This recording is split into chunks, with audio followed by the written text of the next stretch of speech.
And it's so true. Can you guys imagine going through some of these life problems without Jesus? Mm-mm. No.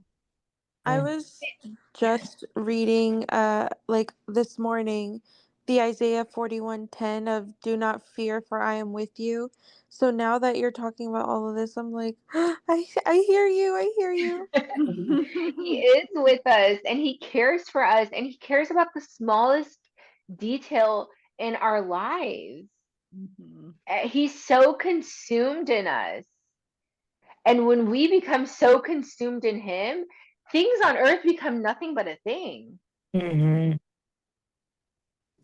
It's so beautiful.